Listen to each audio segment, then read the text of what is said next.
Hello friends, class 11th NCERT का ये first unit चल रहा है some basic concepts of chemistry. इसके सेकंड वीडियो में मैंने आपको स्टेट्स ऑफ मैटर पढ़ाया है, जिसमें आपको सॉलिड, लिक्विड और गैस तीन स्टेट होते हैं, ये मैंने बताया है। अब हम इस वीडियो में आगे बढ़ते हुए पढ़ेंगे properties of matter and there measurement. तो देखिए, जो मैटर है उनके प्रॉपर्टी में दो प्रॉपर्टी हम यहाँ पर पढ़ने वाले हैं। एक है फिजिकल प्रॉपर्टी, दूसरा केमिकल प्रॉपर्टी। फिजिकल प्रॉपर्टी में उसकी लेंथ क्या है, मास क्या है, डेंसिटी क्या है ना, इस टाइप के प्रॉपर्टी पढ़ेंगे। टेम्परेचर क्या है, ये है ना। लेकिन केमिकल प्रॉपर्टी में मेनली हम उनके रिएक्शंस पढ़ेंगे कि मतलब किस टाइप का रिएक्ट करते हैं वो, तो ये उनके केमिकल प्रॉपर्टीज में आते हैं। तो पहला है फिजिकल एंड केमिकल प्रॉपर्टी। जैसा मैंने कहा, ये हम पढ़ने वाले हैं। एवरी सब्सटेंस हैज यूनिक और कैरेक्टरिस्टिक प्रॉपर्टीज, है ना। हर एक सब्सटेंस का, क्योंकि उसके मॉलिक्यूल्स, उसके एटम्स अलग अलग होते हैं, हर प्रकार के अलग प्रकार के जो सब्सटेंस हैं, तो उनकी प्रॉपर्टी भी अलग हो जाएगी। These properties can be classified into two categories, physical properties and physical properties such as colour, odor, melting point, boiling point, density, etc. And chemical properties like composition, combustibility और reactivity with acid and base। तो देखिए, अब physical में क्या क्या है। Colour है, order मतलब स्मेल, ठीक है, उसका स्मेल होता है ना, कई बार आप सूंघ के देखते हो, है ना। मेल्टिंग पॉइंट, कितने टेम्परेचर में पिघलेगा। जैसे कि बर्फ आप लेते हो तो बर्फ 0 डिग्री पे, 0 से थोड़ा सा ऊपर जाते ही पिघल जाता है, तो हर एक सॉलिड मटेरियल का मेल्टिंग पॉइंट होता है। बॉइलिंग पॉइंट, कोई भी लिक्विड का बॉइलिंग पॉइंट होता है, वो कितने टेम्परेचर पे उबलेगा। जैसे कि नॉर्मल प्रेशर जो रहता है एटमॉस्फेरिक प्रेशर 760, उसमें अगर हम पानी को उबालेंगे तो 100 डिग्री में उबलेगा, और थोड़ा सा कम प्रेशर में जाएंगे तो कम में उबल जाएगा। डेंसिटी, कितने पैकली उसके अरेंजमेंट है जो मॉलिक्यूल्स हैं, सॉलिड में विशेषकर, और लिक्विड में हम डेंसिटी निकालते हैं। गैस की भी डेंसिटी होती है, मतलब तीनों की डेंसिटी निकालते हैं, लेकिन सॉलिड की डेंसिटी निकालना सबसे आसान है। केमिकल प्रॉपर्टीज में कंपोजिशन है, कौन कौन से उसमें किस टाइप के मॉलिक्यूल्स हैं, किस टाइप के एटम्स हैं, है ना, वो कंपाउंड है कि एलिमेंट है, ये सब हम देखेंगे। कंबस्टिबिलिटी का मतलब है वो जलता है कि नहीं जलता है, हम उसको जलाना चाहेंगे तो, है ना, बहुत सारी चीजें जल जाती हैं। जैसे आप सोडियम को जो है आप खुले में रख देंगे या पानी में डाल देंगे तो जल जाता है वो। Reactivity with acid and base, किसके साथ रिएक्ट करेगा। अगर वो एसिड है तो बेस के साथ रिएक्ट करेगा, बेस है तो एसिड के साथ रिएक्ट करेगा। कोई दूसरा कंपाउंड है तो भी वो रिएक्ट कर सकता है एसिड या बेस के साथ। अब physical properties can be measured और observed without changing the identity और composition of the substance. Physical property को चेक करने के लिए, उसको टेस्ट करने के लिए हमको उसको चेंज करने की जरूरत नहीं है। आप सिंपली उसकी डेंसिटी नाप सकते हो, मेल्टिंग पॉइंट, बॉइलिंग पॉइंट आप नाप सकते हो, तो उसका जो कंपोजिशन है वो आपको चेंज करने की जरूरत नहीं है। लेकिन जब आप केमिकल प्रॉपर्टीज को देखना चाहते हो तो it requires a chemical change to occur, क्योंकि आप उसको जलाओगे तो पता चलेगा ना वो जल रहा है कि नहीं, जल जाएगा तब तो खत्म, है ना, उस तरह से। तो या फिर आप एसिड या बेस के साथ रिएक्ट करा दोगे तो रिएक्शन करके कुछ और चीज बन जाएगा, मतलब केमिकल चेंज आ जाएगा उसमें, वो बदल जाएगा, तब आपको केमिकल प्रॉपर्टी समझ में आएगा। Measurement of physical properties does not require occurrence of chemical change, है ना, किसी प्रकार का केमिकल चेंज करने की जरूरत फिजिकल प्रॉपर्टी को नापने के लिए नहीं है। The examples of chemical properties are characteristic reactions of different substances, these include acidity और बेसिडिटी, है ना। तो ये हमने देखा। देखिए, किसी कंपाउंड की एसिडिटी का मतलब है कि वो जो है हाइड्रोजन आयन दे सकता है या हाइड्रोक्सिल आयन ले सकता है, मतलब वो एसिड जैसा काम कर रहा है ना, तो बेस के साथ रिएक्ट करेगा। और बेसिसिटी का मतलब है या तो वो हाइड्रोजन आयन लेगा या हाइड्रोक्सिल आयन देगा, तब वो बेस कहलाएगा। तो सबसे पहला जो बेसिक थ्योरी है आर्नियस की थ्योरी, हाइड्रोजन आयन देना, हाइड्रोक्सिल आयन देना, इस टाइप की थ्योरी को हम सबसे पहले यहां पर समझते हैं, ठीक है। तो जो एसिड है उसकी एसिडिटी क्या है। देखिए, अब एसिड की एसिडिटी और बेस की बेसिडिटी दोनों में अंतर आप समझ लीजिए एक बार के लिए, ठीक है।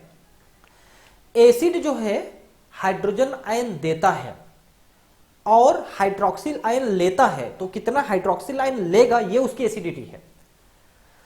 अब बेस की बेसिडिटी क्या है, बेस हाइड्रोक्साइल आयन देता है और हाइड्रोजन आयन लेता है, तो कितने हाइड्रोजन आयन लेगा ये उसकी बेसिडिटी है। आप हमेशा ध्यान रखिए कि ये डेफिनेशन थोड़ा सा उल्टा हो जाता है, तो कितना लेता है और कितना देता है उसके आधार पे हम ये डेफिनेशन देते हैं।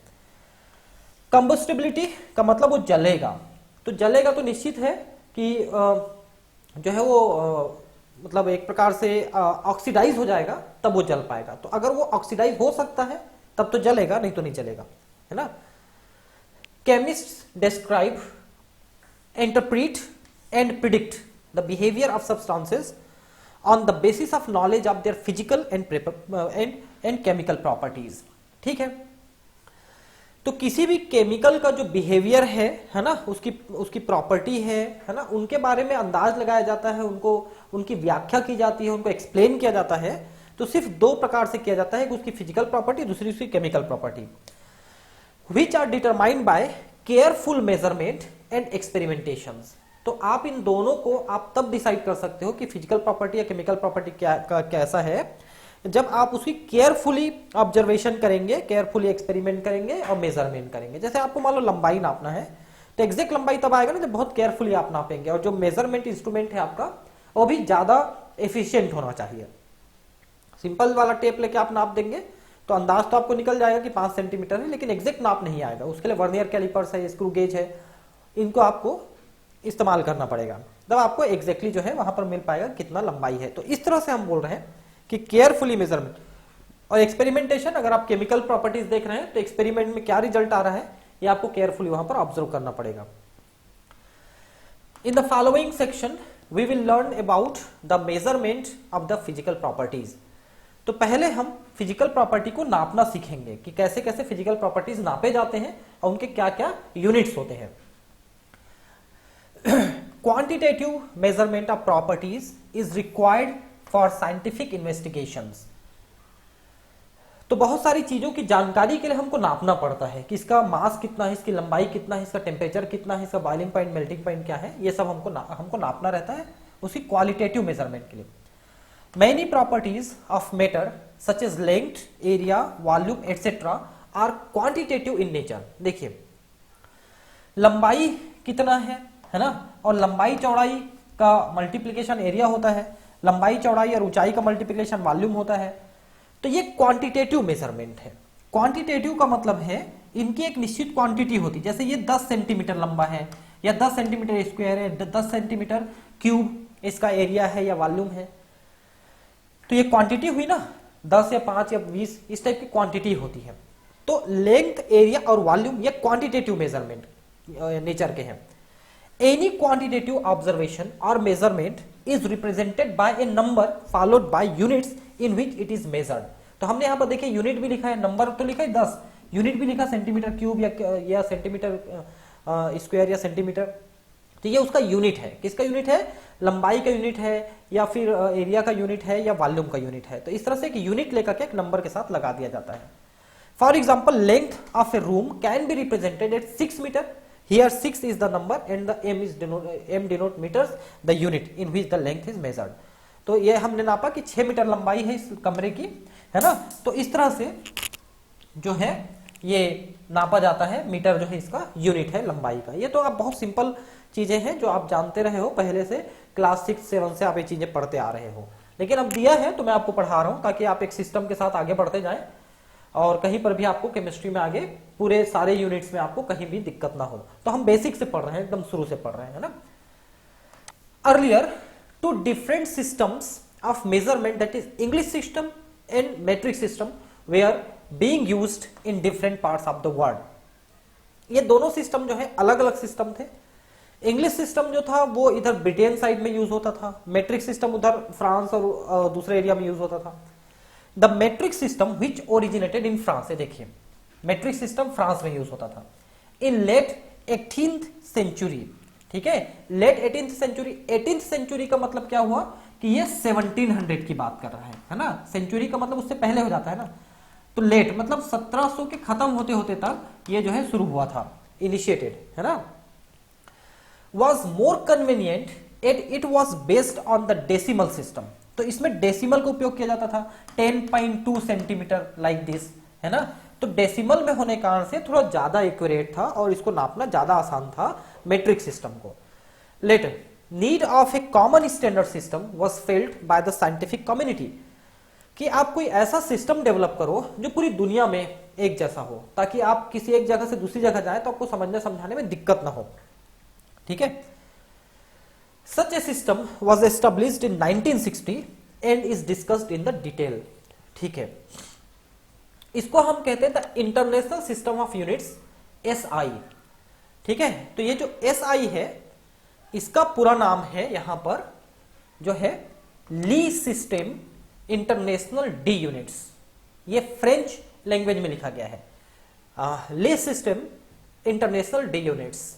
ठीक है, ये फ्रांस की भाषा में लिखा हुआ है, उसी को सिंपल भाषा में SI यूनिट कह दिया जाता है। कई लोग इसको सिस्टम इंटरनेशनल भी कह देते हैं या इंटरनेशनल सिस्टम भी कह देते हैं, तो सब सही है, कोई दिक्कत नहीं, लेकिन एक्चुअल नाम इसका जो है le system international de units ये है। ठीक है, abbreviated as SI was established by the जो है established by the 11th General Conference on Weights and Measures CGPM from Conference General des Poids et Measures। तो ये भी एक फ्रेंच लैंग्वेज ही है। ठीक है, जिसको अपन CGPM कहते हैं। ठीक है, ये 11th जनरल कॉन्फ्रेंस है।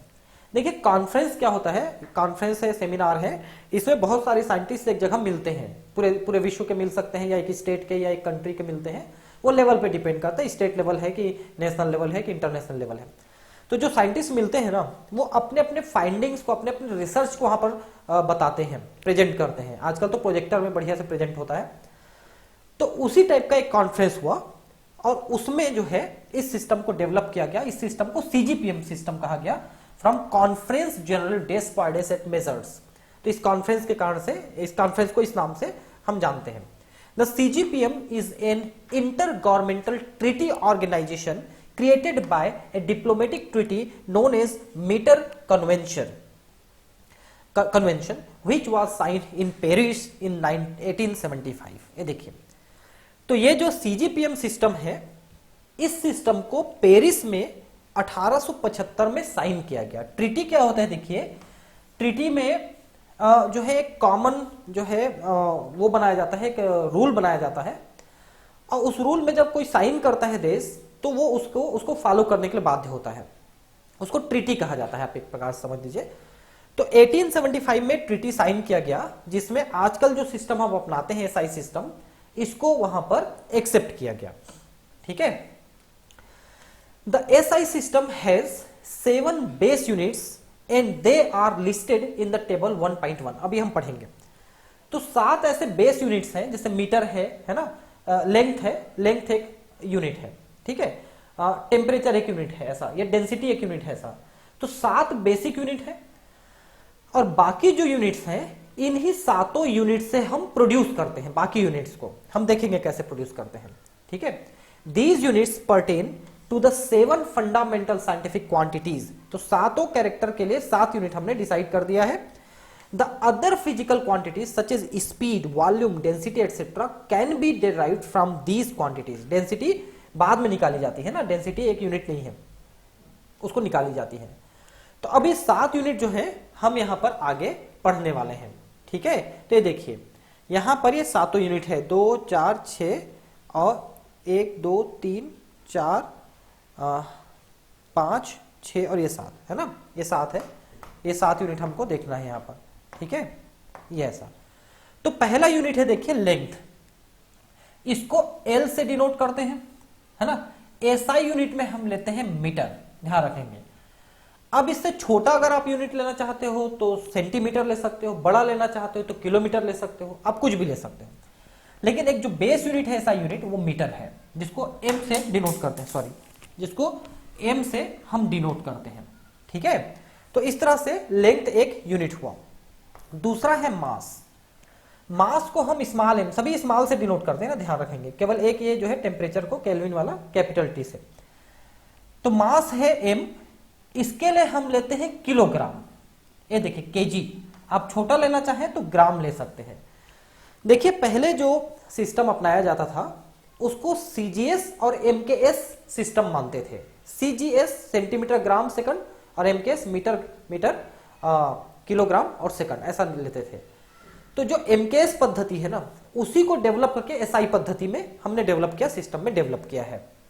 तो किलोग्राम लेते हैं अपन, छोटा लेना चाहे तो ग्राम, जो CGS है। ठीक है, CGS में ग्राम ले सकते हैं अपन।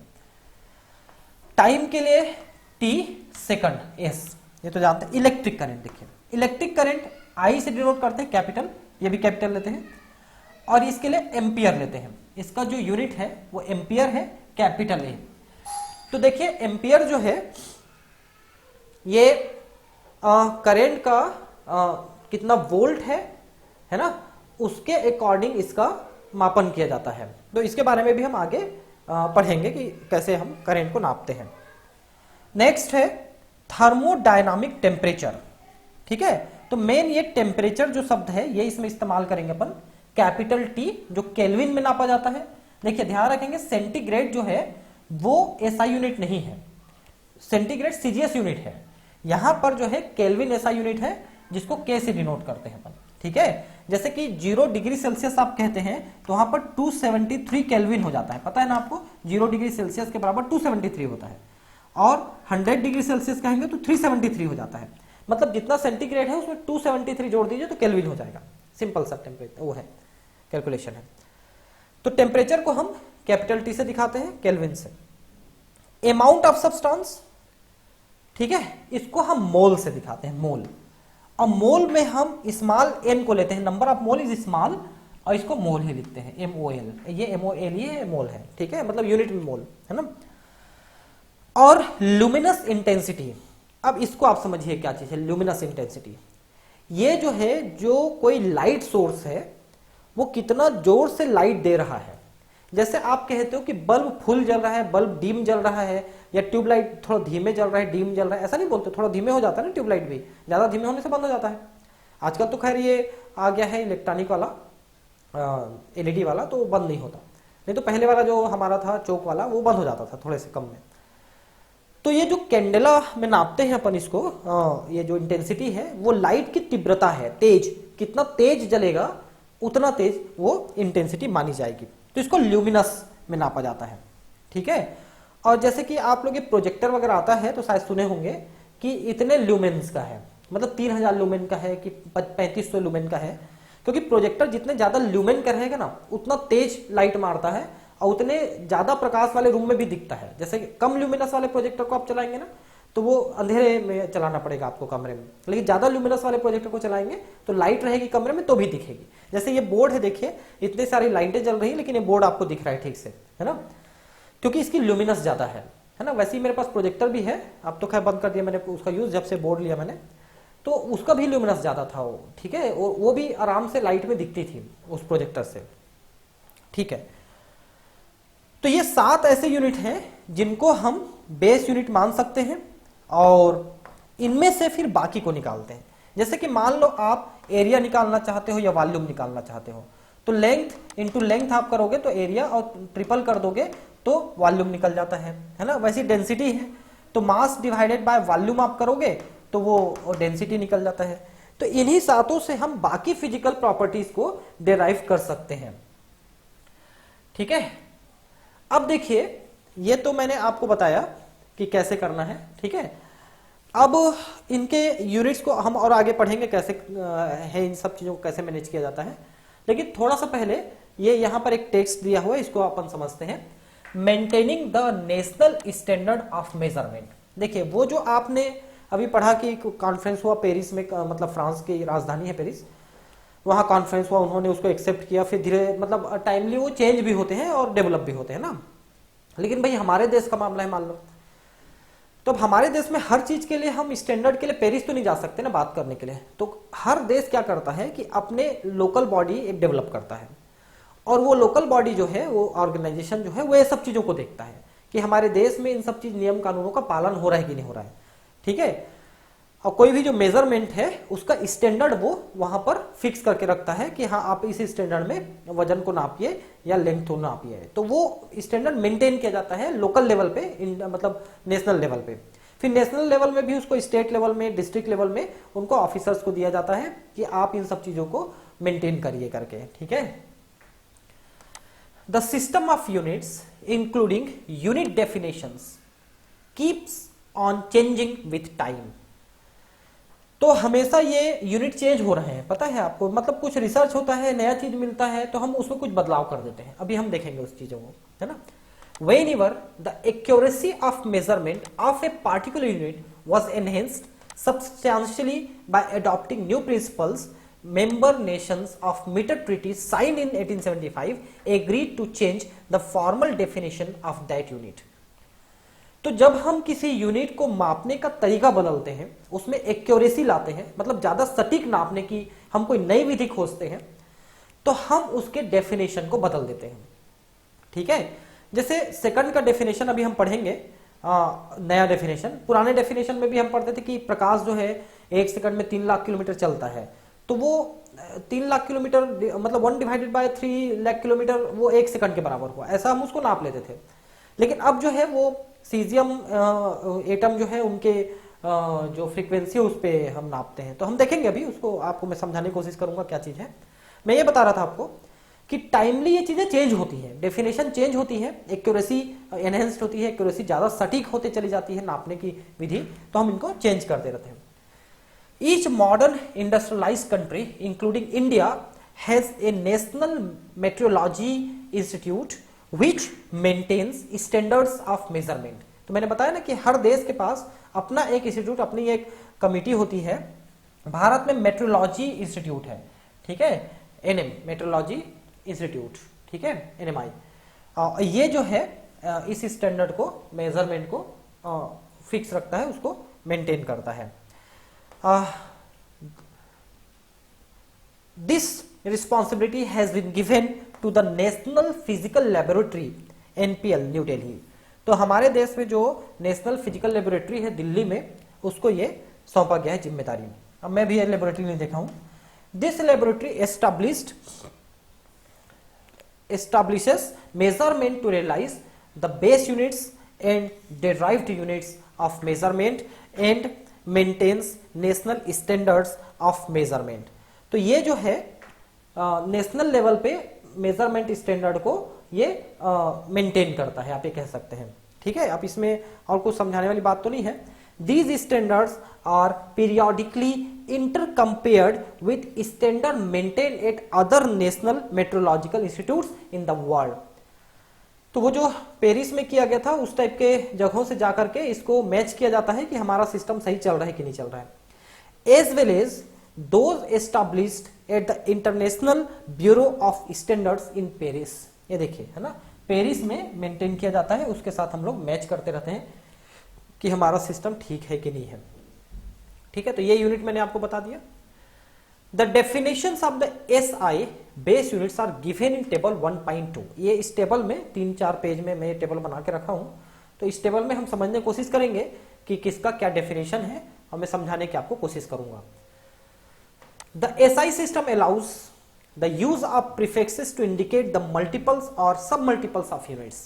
इनको भी हम समझेंगे। These prefixes are listed in table 1.3, इसके बाद वाले टेबल में, मतलब उसमें नैनोमीटर, आंगस्ट्रॉम ऐसा नहीं पढ़ते हैं, माइक्रोमीटर, वो सब की बात कर रहे हैं कि उसको हम कैसे यूज करते हैं। Let us now quickly go through some of the quantities which you will often using this book। अब देखिए क्या क्या है। यूनिट ऑफ लेंथ, ठीक है, इसको नापा जाता है मीटर में। ठीक है, अब देखिए जो पहले का डेफिनेशन था, एक रॉड है, प्लेटिनम इरिडियम की बनी हुई एक रॉड है। ठीक है, उस रॉड में ऐसे 2 मार्क है, इन दोनों के बीच का डिस्टेंस 1 मीटर नापी जाती है, वो जो पेरिस में रखी हुई है। ठीक है, लेकिन अब ये डेफिनेशन थोड़ी बदल गई है। इस डेफिनेशन को समझिए। ठीक है, the metre is the length of the path traveled by the light in vacuum during a time interval of 1/299, 792, 458 of the second। देखिए अब इसको समझिए। लाइट जो है 1 सेकंड में करीब 3 लाख किलोमीटर चलती है। ठीक है, किलोमीटर मतलब इतने मीटर, ये करीब 3 लाख किलोमीटर के बराबर है, इतनी चलती है। ठीक है, अगर आप इसको निकालेंगे तो 3 लाख आएगा, करीब करीब 299, 792, 458 के बराबर, लगभग बराबर 3 लाख है। तो लाइट 1 सेकंड में 3 लाख किलोमीटर चलती है। तो 1 सेकंड कितना हुआ, तो इसको हम 1 को डिवाइड कर देंगे इतने से, तो ये हुआ the metre is the length of path travel by light in vacuum in 1 second. इतने सेकंड में। ठीक है, समझ पाए इस बात को? लाइट 1 सेकंड में 3 लाख किलोमीटर चलती है, तो 1/3 लाख कर देंगे तो ये 1 मीटर की जो है डेफिनेशन आ जाएगी। ये है सिंपल सा। ठीक, 299, 792, 458, ये जरा फिगर आप याद कर लीजिए, क्योंकि आपको अगर देगा एनसीईआरटी से क्वेश्चन, देखिए पिछले साल जो है 2019 का जो नीट था, केमिस्ट्री में भी, बायोलॉजी मैंने आपको पूरा पढ़ा दिया, बायोलॉजी के अगर स्टूडेंट हैं तो आपने मेरा चैनल देखा होगा। बायोलॉजी में तो पूरा एनसीईआरटी से पूछा ही था, लेकिन केमिस्ट्री में भी लगभग पूरे एनसीईआरटी से ही पूछा था, इसलिए एनसीईआरटी तो आपको पूरा करना ही है जो मैं करा रहा हूं आपको, तो ठीक से समझ के उसको करना है। तो ये आपको याद रखना है 1/399, 799, 458। ठीक है, 299, 792, 458, ये फिगर आपको याद करना है, क्योंकि मिलता जुलता 4 फिगर दे देगा आपको तो छांटना मुश्किल हो जाएगा। ठीक है, ऐसा है। अब देखिए यूनिट ऑफ मास, तो 1 किलोग्राम है। The kilogram is the unit of mass, it is equal to the mass of the international prototype of the kilogram. तो वहां पर एक वही प्लेटियम इरिडियम की जो छड़ है उसका जो वजन है वो 1 किलोग्राम है। ठीक है, तो उसी को स्टैंडर्ड माना गया है कि उसका जो वजन है उसको 1 किलोग्राम के बराबर मापन जाएगा। आप दुकानों में कई बार देखे होंगे, पुराने सिस्टम में ऐसे बाट रखा रहता था, उसको ऐसे तराजू में रख के तौलते थे, अगर आप देखे हो तो। अब तो खैर इलेक्ट्रॉनिक सिस्टम आ गया है, नहीं तो हमारे समय में तो बाट से ही तौलते थे, तो वो उसके बराबर होता था, इतना बड़ा होता था लोहे का, वो 1 किलोग्राम के बराबर होता था। तो एक्चुअली प्लेटिनम इरिडियम की एक रॉड है, उसका वजन है, उसी का डिस्टेंस 1 मीटर मापा जाता था, उसका वजन 1 किलोग्राम। ठीक है ना। ये अब second, unit of time second, अब इसको आप समझ पाएंगे कि नहीं पता नहीं, मैं आपको समझाने की कोशिश कर रहा हूं। ठीक है, क्या लिखा है पहले समझिए। The second is the duration of 91926317770 periods of the radium corresponding to the transition between the two hyperfine levels of ground state of the cesium-133 atom। क्या लिखा, समझ में आया? नहीं आया? वेरी गुड, मैं बता रहा हूं, समझाने की कोशिश कर रहा हूं, पता नहीं समझ पाएंगे कि नहीं आप। देखिए सीजियम-133 जो है एक रेडियो एक्टिव एलिमेंट है। ठीक, हाइपरफाइन का मतलब होता है चेंज इन एनर्जी लेवल। ठीक, एनर्जी लेवल चेंज होता है। कितना चेंज होता है? तो 1 सेकंड में इतने बार चेंज होता है। समझे आप बात को? सीजियम-133 का एक एटम है, उसका हाइपरफाइन, हाइपरफाइन का मतलब एनर्जी लेवल में चेंज आना, फ्रीक्वेंसी, एनर्जी लेवल चेंज की फ्रीक्वेंसी, वो फ्रीक्वेंसी है इतना 9192631770, है ना, 9192631770, इतने बार चेंज होता है उसका एनर्जी लेवल। ठीक है, तो इतने बार चेंज जितने समय में होगा वो 1 सेकंड है, या 1 सेकंड में इतने बार चेंज होता है, या इतने बार चेंज जितने में होता है वो 1 सेकंड है। ऐसा आप इसको समझिए। मेरे हिसाब से अब आपको थोड़ा सा समझ पा रहे होंगे शायद, मैं जो कोशिश की आपको समझाने की। इलेक्ट्रिक करंट की यूनिट क्या है? इलेक्ट्रिक करंट की यूनिट है एम्पियर। देखिए अब इसका आप डेफिनेशन समझिए, पहले मैं आपको बता देता हूं, पहले पढ़ देता हूं। The ampere is that constant current which if maintained in two straight parallel conductors of infinite length of negligible circular cross section and placed 1 meter apart in vacuum would produce between these conductors a force equal to 2 into 10⁻⁷ newtons per meter of length। देखिए अभी क्या लिखा, इसको भी शायद नहीं समझ पाए होंगे, मैं बता रहा हूं। हम 2 वायर लेते हैं, वायर जो है एकदम पतला रहेगा, नहीं के बराबर उसकी मोटाई रहेगी, नेग्लिजिबल क्रॉस सेक्शन, उसकी जो सर्कुलर क्रॉस सेक्शन है वो लगभग पतला जो है एकदम नहीं के बराबर पतला रहेगा, मोटा रहेगा, इतना पतला। इसको हम ऐसे रख देते हैं 1 मीटर की दूरी में। ठीक है, इन दोनों के बीच का डिस्टेंस 1 मीटर है। ठीक, अब सबसे पहले आप ये चीज जान लीजिए कि अगर वायर में एक ही डायरेक्शन में हम इलेक्ट्रिक करंट पास करते हैं, दोनों में एक ही दिशा में, तो दोनों एक दूसरे को अट्रैक्ट करते हैं, ठीक है।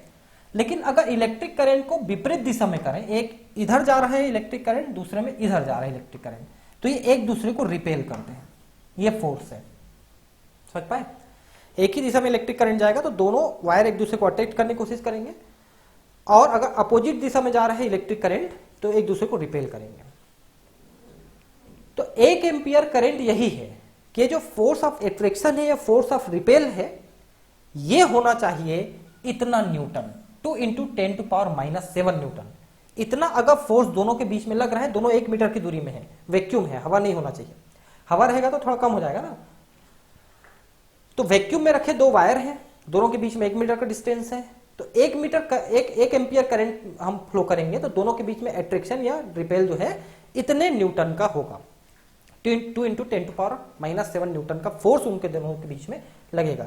ये जो फोर्स का जो यूनिट है वो न्यूटन है, ठीक है। वो अट्रैक्शन है या रिपेल करने का जो फोर्स है वो न्यूटन में हम नापते हैं। अब समझे होंगे शायद इसको भी, ठीक। यूनिट ऑफ थर्मोडायनामिक टेम्परेचर, ये केल्विन है। तो केल्विन क्या है? सेंटीग्रेड का 273 और कर दो तो केल्विन हो जाएगा। जैसे 0 सेंटीग्रेड रखेंगे प्लस 273 कर देंगे तो ये केल्विन आ जाएगा, 273 केल्विन। मतलब 0 डिग्री सेल्सियस 273 केल्विन के बराबर है। मतलब जितना भी सेंटीग्रेड रहेगा उसमें आप 273 जोड़ देंगे तो वो केल्विन निकल आएगा, ठीक है। अब डेफिनेशन पढ़ते हैं। Kelvin temperature is the fraction of 1/273.16 of the thermodynamic temperature of the triple point of water। Water का ट्रिपल पॉइंट कितना है? ट्रिपल पॉइंट है 273.16। देखिए एक चीज मैं आपको दिखाता हूं, ये देखिए, ये एनसीईआरटी में जो चार्ट बना हुआ है ना, उसके नीचे आखिरी में ये चीज लिखा है, देखिए ये, इसमें ये यहां पर एक प्रिंट मिस्टेक है। क्या प्रिंट मिस्टेक है? 273 की जगह 279 लिखा है। ये नए एनसीईआरटी में भी पुराने में भी सब में गलत है, तो 273 है। तो ट्रिपल पॉइंट का मतलब क्या होता है? यानी कि ये लगभग 0 डिग्री सेल्सियस के बराबर हुआ, 0.01, लगभग 0 के बराबर है ना। ये 32.01 फ़ारेनहाइट, क्योंकि 0 डिग्री का मतलब 32 फ़ारेनहाइट। तो इतने में, ठीक है, इतने ये ट्रिपल पॉइंट है। ट्रिपल पॉइंट का मतलब इसमें बर्फ भी रहेगा, है ना, लिक्विड वाटर भी रहेगा और वेपर भी रहेगा। ये तीनों अवस्थाएं इतने टेम्परेचर में आपको मिल जाएंगे किसी पानी की। मतलब बर्फ से पानी पिघलता हुआ भी दिखेगा और भाप भी उड़ता दिखेगा। भाप निकलता दिखता है, देखना आप बर्फ से धीरे से अगर देखेंगे तो दिखेगा। तो वो जो है ट्रिपल पॉइंट कहलाता है। तो लगभग 0 डिग्री सेल्सियस, 0 से थोड़ा सा 0.01 डिग्री सेल्सियस है, ये ट्रिपल पॉइंट है, ठीक है। त्रिक बिंदु कहते हैं इसको वाटर का। तो इसमें डेफिनेशन देखिए कि उसका 1/273.16 कर देंगे तो वो केल्विन का डेफिनेशन हुआ, मतलब वो 1 केल्विन के बराबर हुआ, ऐसा है, ठीक है। Unit of amount of substance यानी मोल, ठीक है। अब मोल का डेफिनेशन क्या है देखिए, the mole is the amount of substance of A system which contain as many elementary entities as there are atom in 0.012 kilogram of carbon 12, its symbol is mole, ठीक है। तो कार्बन के हम इतने किलोग्राम पार्टिकल्स लेंगे तो उसमें जितने पार्टिकल्स रहेंगे वो 1 मोल कहलाता है। 6.023 10⁻23 ये इतने पार्टिकल्स होते हैं, पता है आपको। तो ये जो मोल है ये 1 मोल के बराबर हुआ। तो कार्बन में अगर इतने पार्टिकल रखते हो तो उसका वजन इतना आएगा। इसलिए कार्बन का एटॉमिक मास 12 लिखते हैं ना अपन, इसलिए ऐसा दिया है। तो कार्बन को स्टैंडर्ड लेते हैं और उसके इतने ग्राम में उतने पार्टिकल्स रहेंगे, ये मैंने आपको बताया। When the mole is used the elementary entity must be specified and these may be atom, molecule, ions, electrons, other particles और specific group of such particles. तो देखिए कोई सब्सटेंस बना हुआ है तो उसके 1 मोल मॉलिक्यूल्स हो सकते हैं। 1 मोल में 6.023 10⁻23 ना, इतने नंबर्स हैं। जैसे आप कहते हैं 1 दर्जन, तो 1 दर्जन मतलब 12 हुआ, है ना। वैसे 1 मोल कहोगे तो इतना होता है, यह निश्चित संख्या है। तो किसी भी सब्सटेंस के मॉलिक्यूल को ले लो या एटम को ले लो या आयन को ले लो, अगर आप 1 मोल कहोगे तो ये इतनी संख्या में उसके अंदर रहेंगे।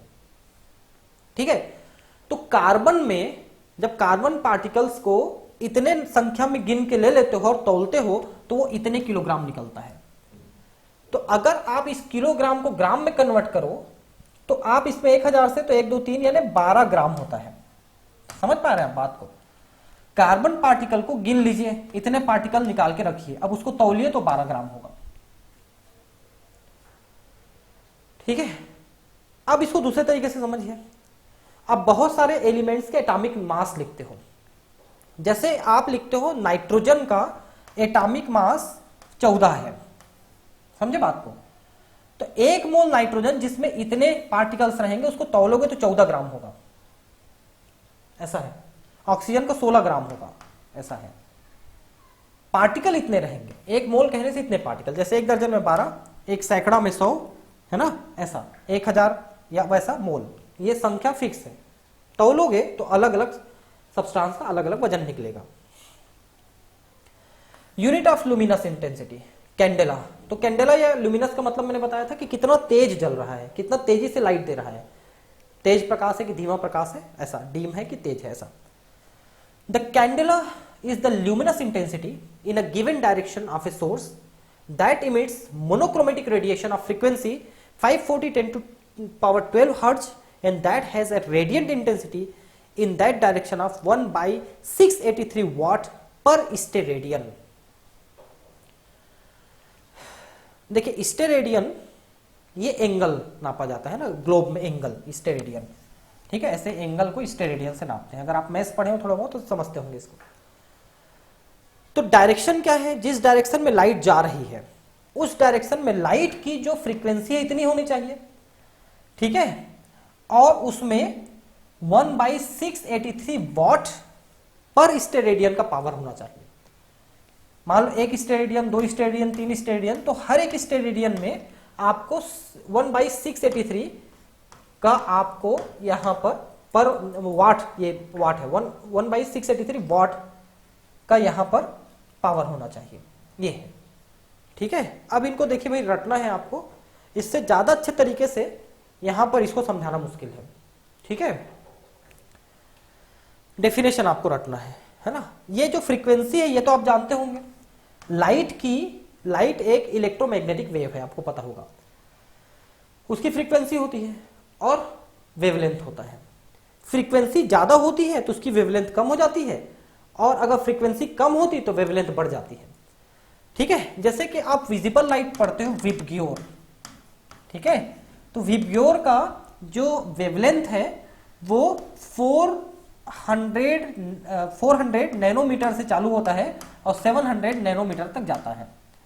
तो इधर आप देखिए वेवलेंथ बढ़ रहा है तो फ्रीक्वेंसी कम हो जाएगी, और इधर वेवलेंथ कम हो रहा है तो फ्रीक्वेंसी बढ़ेगी। इसलिए विबग्योर के ऊपर अल्ट्रावायलेट रहता है, इसके ऊपर एक्सरे रहता है, इसके ऊपर गामा रे रहता है, इसके ऊपर कॉस्मिक रे रहता है। नीचे में आप इंफ्रारेड हो जाता है, फार रेड हो जाता है, फार रेड हो जाता है, इस तरह से होता है।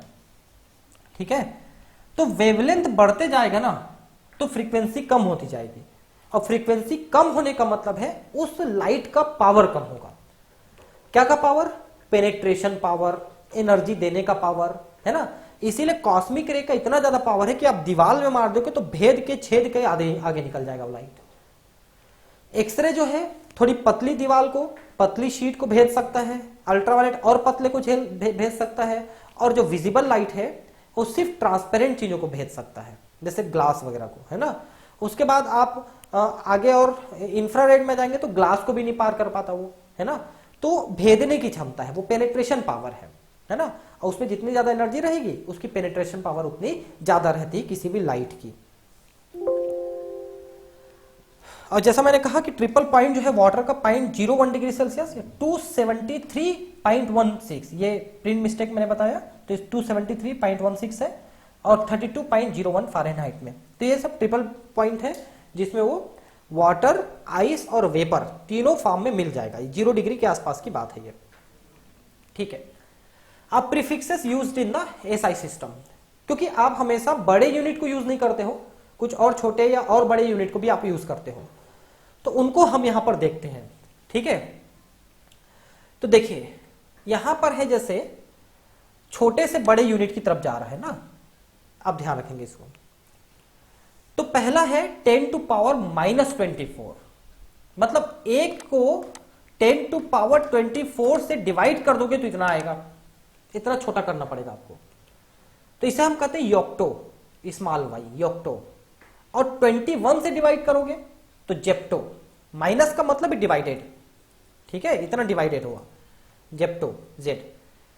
-18 एटो ए, -15 फेम्टो। अब देखिए ये फेम्टो जो है थोड़ा बहुत यूज होता है, बहुत कम, लेकिन ये लोग तो लगभग नहीं यूज होते। ठीक है, इनको हम कहीं नहीं पढ़ेंगे आगे, सिर्फ यहां पर यूनिट के तौर पे पढ़ लीजिए। इसको भी लगभग नहीं पढ़ेंगे अपन, थोड़ा बहुत कभी कभार सुनने में मिलता है फेम्टो -15। ठीक है, अब आता है पिको -12। जैसे आप पिको मीटर पढ़ते हो, पिको मीटर का मतलब क्या हुआ, 1 मीटर को आप 10 टू पावर 12 से आप डिवाइड करोगे तो इतना आएगा आपको पिको मीटर। तो पिको मीटर थोड़ा सा यूज होता है, ये भी ज्यादा यूज नहीं होता। अब इसके बीच में जो नहीं दिया है वो है 10 टू पावर -10।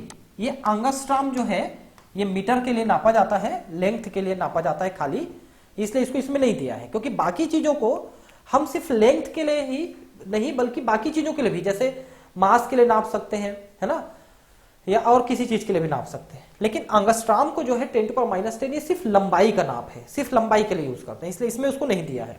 ठीक है, लेकिन आप ध्यान रखेंगे कि 10 टू पावर -10 एंगस्ट्रॉम है। ठीक है, मतलब 1 मीटर को 10 टू पावर 10 से डिवाइड करोगे तो 1 एंगस्ट्रॉम आएगा, इतना छोटा यूनिट है। Nano 10 to power -9, micro 10 to power -6 और मिली 10 टू पावर -3। ये तीनों और ये एंगस्ट्रॉम उसमें -10 वाला एंगस्ट्रॉम, ये लंबाई में। ये 4 चीजें तो ऐसी हैं जो, और एक और यहां पर सेंटीमीटर, सेंटी, है ना, ये 5 चीजें बहुत ज्यादा यूज होती हैं, है ना। कहीं कहीं पर आपको डेसी यूज होगा, जैसे डेसीमीटर, डेसीलीटर, ऐसा। अब 10 से मल्टीप्लाई करोगे तो डेका। अब इधर वाले आपको कौन यूज होंगे मैं बताऊंगा आपको, ज्यादा यूज होंगे। डेका यूज नहीं होता ज्यादातर, हेक्टो भी यूज नहीं होता, किलो यूज होता है बहुत ज्यादा, जैसे किलोमीटर, किलोग्राम, ऐसा, है ना। तो 10 टू पावर 3 का मतलब 1000 से गुणा कर दोगे आप। अब इधर मल्टीप्लाई करेंगे ना, जो 10 1 से ऊपर आ गया ये मल्टीप्लाई करेंगे, अभी तक डिवाइड कर रहे थे, अब मल्टीप्लाई करेंगे। तो 1000 से मल्टीप्लाई करोगे तो किलो, और 1000 से डिवाइड करोगे तो मिली, है ना, ऐसा है। 10 टू पावर -6 और +6। देखिए -6 में आपने माइक्रो लिखा था, +6 में आप लिखे गीगा, सॉरी मेगा। ठीक है, 10 टू पावर 9 यहां पर गीगा, जबकि यहां पर नैनो पढ़ा था आपने। ये सब यूज नहीं होता ना, केवल किलोग्राम यूज होता है, ध्यान रखेंगे यहां पर। ये जो किलो है सिर्फ ये यूज होता है। 10 टू पावर -9 गीगा, 12 जो है टेरा, 15 पेटा, 6 ये जो है 18 ये एक्सा, 21 जेटा, 24 योक्टा, योटा। ठीक है, ये योक्टो था, ये योटा है। तो थोड़ा थोड़ा अंतर है नाम में, जो मेन है वो मैंने आपको बताया कौन कौन यूज होते हैं हमारे इस सिस्टम में। ठीक है, इतना ही पढ़ते हैं अभी के लेक्चर में, फिर बाकी चीजें हम नेक्स्ट क्लास में पढ़ते हैं। मास एंड वेट, हम इसको कैसे नापेंगे, ये है ना, वॉल्यूम है कैसे नापेंगे, ये सब चीजें हम नेक्स्ट क्लास में पढ़ते हैं। ठीक है फ्रेंड्स, मुझे उम्मीद है कि आपको एनसीईआरटी केमिस्ट्री का इस तरह से पढ़ना पसंद आ रहा होगा। थोड़ा बहुत कई जगह राइटिंग थोड़ी छोटी हो गई थी तो पढ़ने में मुझे दिक्कत हो रही थी बोर्ड में, कोई बात नहीं है, हम आगे इसको स्लाइड को थोड़ा बेहतर बनाएंगे और आपको दिक्कत नहीं होगा आगे पढ़ने के लिए। ठीक है, और अगर आपको ये पसंद आ रहे हो वीडियो इस तरह से तो कृपया मेरा चैनल सब्सक्राइब कर लें और बेल आइकॉन प्रेस कर दें, क्योंकि डेली मैं 1 वीडियो 2 वीडियो इसमें लाने की कोशिश करूंगा। हिंदी मीडियम में भी हमारा अलग चल रहा है, अगर आप हिंदी के स्टूडेंट हैं तो आप उस हिंदी मीडियम में देख लीजिए, कोई दिक्कत नहीं। इंग्लिश मीडियम के तो इंग्लिश में लिखा हुआ आपको मिल रहा है, इसको भी आप हिंदी वाले भी पढ़ सकते हैं, कोई दिक्कत नहीं है। तो मिलते हैं फिर अगले क्लास में, है ना। Thank you, bye.